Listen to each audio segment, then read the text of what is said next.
اس لیے نہیں کہ یہ رسول اللہ صلی اللہ علیہ وسلم کی کتاب ہے، ہم حضور سے متعلق ہیں اور مجبوری کے حوالے سے ہم گواہی دے رہے ہیں۔ ایمان کی مجبوری علیحدہ چیز ہے، میں اس کی بحث نہیں کر رہا، عقلی حوالے سے یہ بات عرض کر رہا ہوں۔ خالی ذہن ہو کر غیر جانبدارانہ طریقے سے دیکھا جائے تو سب سے زیادہ پڑھی جانے والی کتاب کون سی ہے؟ قرآن مجید ہے۔ آپ کہیں گے میرے پچھلے دوست یہ سوچ رہے ہیں یہ خبریں اخبار لاکھوں کی تعداد میں روزانہ نکلتی ہے اور بک جاتی ہے، نوائے وقت لاکھوں کی تعداد میں ہے، جنگ لاکھوں کی تعداد میں، تو قرآن کا تو ایک نسخہ ہے۔ غور فرمائے میں کیا کہنا چاہتا ہوں، میں کہہ رہا ہوں ایک ہی کتاب ہو ہمیشہ اسی کو پڑھا جائے، ایک ہی کتاب ہو ہمیشہ، جو آج کی اخبار ہے کل کی نہیں ہوگی، جو کل کی ہے پرسوں کی نہیں ہوگی۔ آپ اخبار لیں اس کو ایک دفعہ پڑھیں، دوسری دفعہ پڑھیں گے تو جی چاہے گا نہیں، تیسری دفعہ پڑھیں گے تو اکتاہٹ پیدا ہوگی جس میں شکن محسوس ہوگا اور آپ اس کے اندر ملال محسوس کریں گے، اکتاہٹ محسوس کریں گے، نہیں پڑھ سکتے شوق کے ساتھ اس کو۔ لیکن یہ شان ہے تو صرف قرآن مجید کی ہے، جب سے اترا ہے برابر پڑھا جا رہا ہے۔ ہم اسے دن کو بھی پڑھتے ہیں، رات کو بھی پڑھتے ہیں، نماز کے اندر بھی پڑھتے ہیں، نماز سے باہر بھی پڑھتے ہیں، مریضوں کے لیے بھی پڑھتے ہیں، نئے پیدا ہونے والے بچوں کو برکت دینے کے لیے بھی پڑھتے ہیں۔ ہر حوالے سے ہم اس کی کثرت کرتے ہیں اور کوئی کمی رہ جائے تو پھر رمضان شریف کے اندر تو حد کر دیتے ہیں۔ آپ سے پوچھنا چاہتا ہوں جتنی بار پڑھیں تو قرآن شریف کے حوالے سے پڑھنے کے حوالے سے جاذبیت، کشش، لطف، مٹھاس، چاشنی، اس میں اضافہ ہوتا ہے کہ کمی ہوتی ہے؟ نام ہی کافی ہے، نام ہی کافی ہے۔ قرآن مجید رسول اللہ صلی اللہ علیہ وسلم کا معجزہ ہے، اعظم المعجزات ہے۔ یہ معجزہ اس لیے رکھا گیا، دوسرے معجزات وہ وقتی تھے، عارضی تھے، وہ اس حوالے سے تھے جو اس وقت دیکھنا چاہتے ان کو نظر آتا تھا، لیکن رسول اللہ صلی اللہ علیہ وسلم کی وفات کے بعد، ظاہری وصال فرما جانے کے بعد ان معجزات کا ظہور بند ہو گیا۔ اللہ تعالیٰ نے یہ چاہا چونکہ میرا رسول خاتم النبیین ہے لہذا ایسا معجزہ بھی ہونا چاہیے، میرے رسول یہاں ہوں تو بھی چمکتا دمکتا رہے، اور اگر میرے رسول بظاہر موجود نہ ہوں تو بھی درخشندہ و تابندہ رہے۔ آپ پوچھنا چاہتا ہوں قرآن مجید معجزہ ہے کہ نہیں؟ معجزہ کیا تو جو ہار جائے یا ہرا دے؟ کیا خیال ہے؟ میرے زور لگانے کا بھی کمال ہے، پچھلے چاچے کی چپ کا بھی کمال ہے، بولو تو صحیح۔ معجزہ وہ نہیں ہوتا جو مار کھا جائے، معجزہ ہوتا ہے جو مخالف کو مار دے دے، وہ نہیں جو شکست کھا جائے بلکہ جو شکست دے دے۔ اب پوچھنا چاہتا ہوں اگر قرآن مجید کم ہو گیا، قرآن مجید میں اضافہ ہو گیا، پھر تو یہ مار کھا گیا نا؟ ہے جو مار کھا جائے وہ معجزہ نہیں، جو مار کھا جائے وہ معجزہ نہیں۔ اگر کمی بیشی ہو گئی تو پھر اس کو شکست ہو گئی، شکست ہو گئی تو معجزہ نہ رہا۔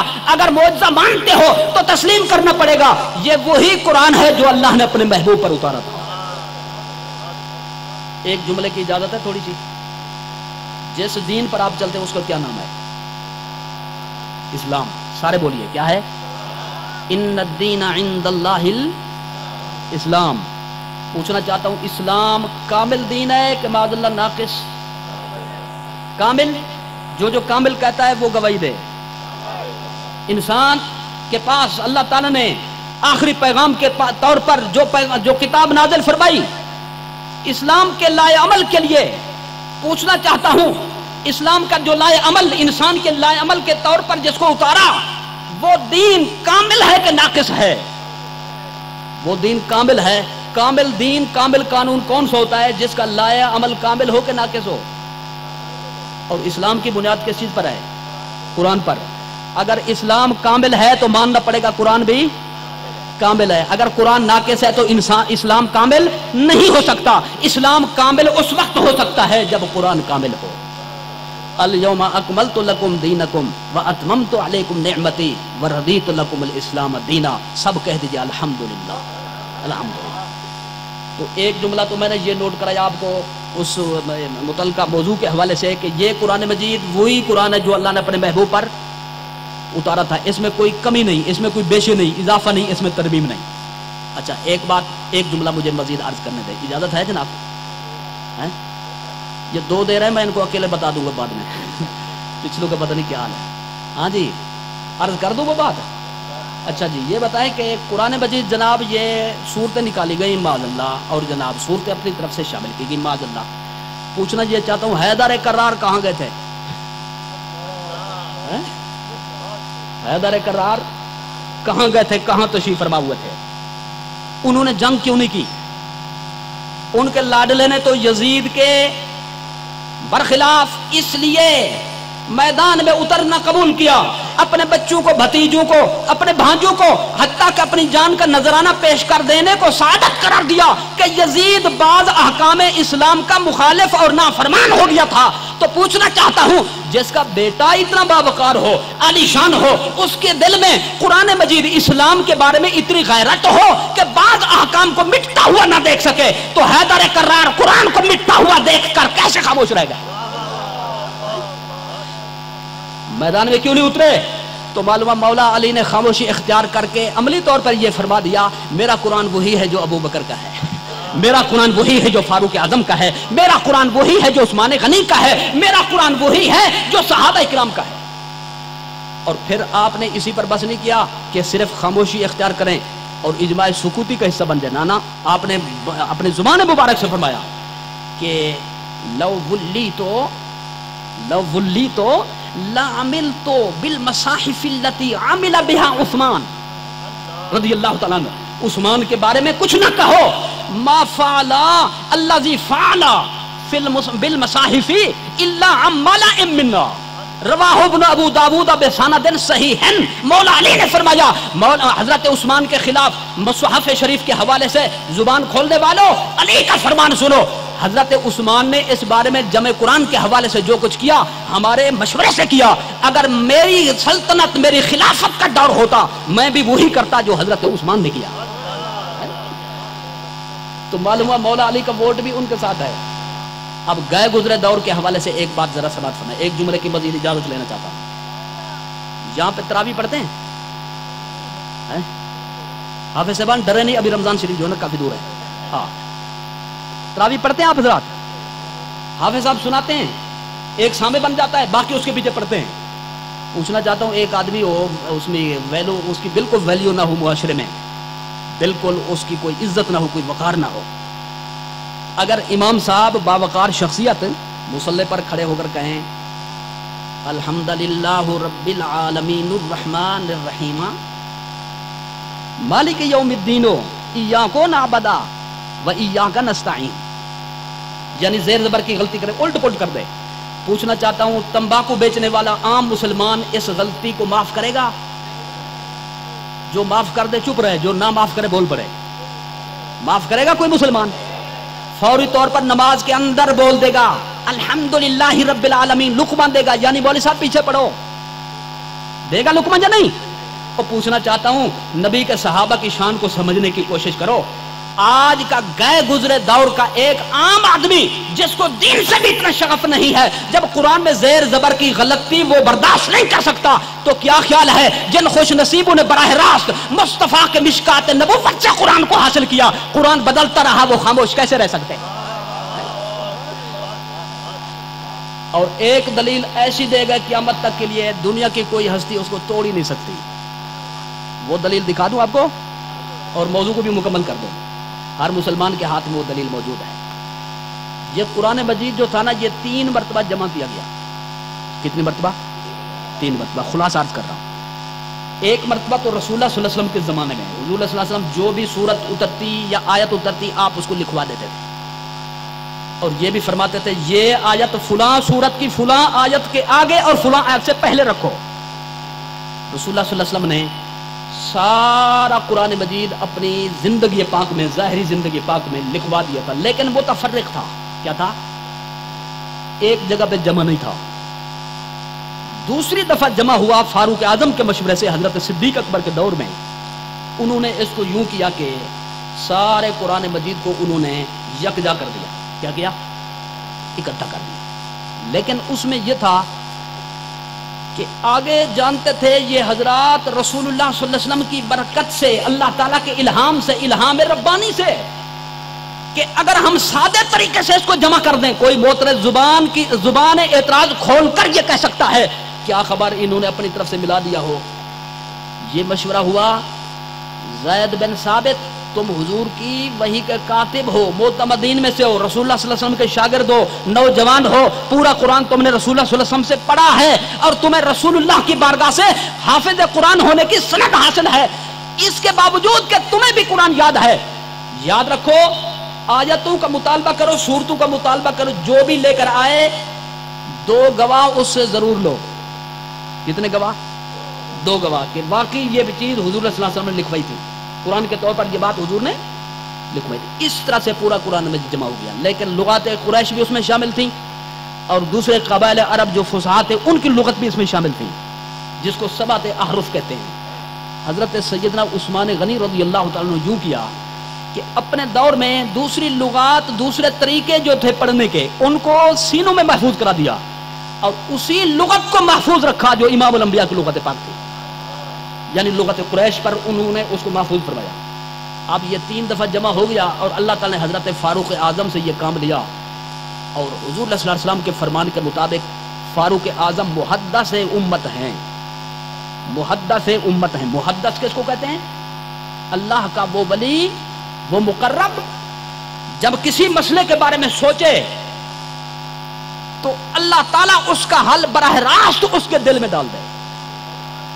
یہ کس کی شان تھی؟ حضرت فاروق اعظم کی رضی اللہ تعالیٰ عنہ۔ اور حضور کے صحابہ میں سب سے نمایاں وصف اس حوالے سے حضرت فاروق اعظم کا، اسی لیے حضور صلی اللہ علیہ وسلم نے بارہا یہ فرمایا ان اللہ جعل الحق علی لسان عمر، فی روایت ان الحق لینطق علی لسان عمر۔ عمر جب سوچتا ہے اور پھر اس سوچنے کے بعد بولتا ہے، یہ نہیں بول رہا ہوتا، اس کی زبان پر خود حق بول رہا ہوتا۔ اللہ تعالیٰ نے کے دل میں یہ بات ڈالی، کتاب تو جمع ہو گئی، اب لوگ یہ کہیں گے کتاب اندر رکھ دی، پتہ نہیں کیا کیا اس میں ملا دیا، کیا کیا اس میں شامل کر دیا۔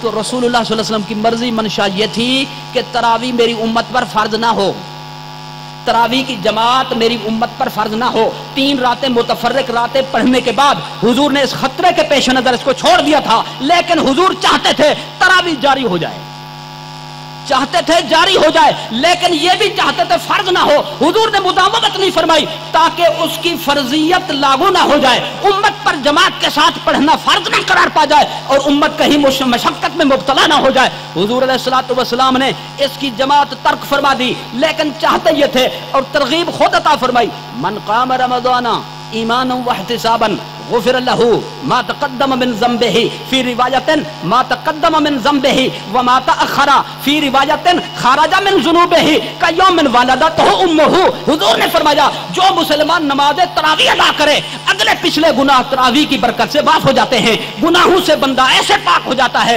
جیسے اپنی ماں کے پیٹ سے ابھی پیدا ہو رہا۔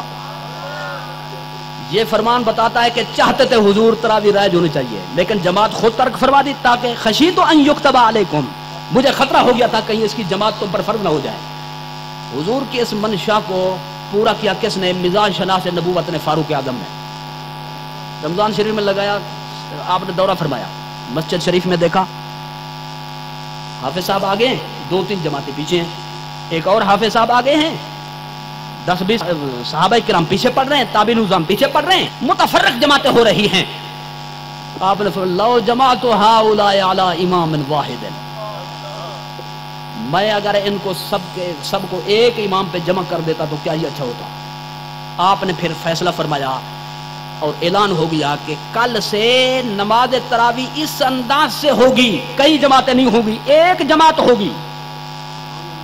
اور کس کو مصلی پر کھڑا کیا؟ حضرت ابی بن کعب کو، سید القراء کو، بارگاہ رسالہ سے سند یافتہ کو۔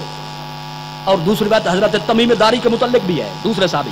بار صورت جماعت شروع ہوگی تراویح کی، اور جب سے جماعت تراویح شروع ہوئی آج تک ختم، بولو یہ بات ہے سمجھنے کی، جب سے شروع ہوئی آج تک ختم نہیں ہوئی۔ اور یہاں پر کچھ دوست یہ بھی پوچھتے ہیں کہ کتنی پڑی تھی، اجازت ہو تو جملہ عرض کر دوں، ہم کہتے ہیں 20۔ کتنی؟ 20۔ آسان سی بات ہے، بالکل بالکل سمجھ میں آنے والی بات ہے، ہر بندے کو سمجھ میں آئے۔ دین کے امام کتنے ہیں جن کی فقہ کی پیروکاری کی جاتی ہے پوری دنیا میں؟ امام اعظم ابو حنیفہ، امام مالک، امام شافعی،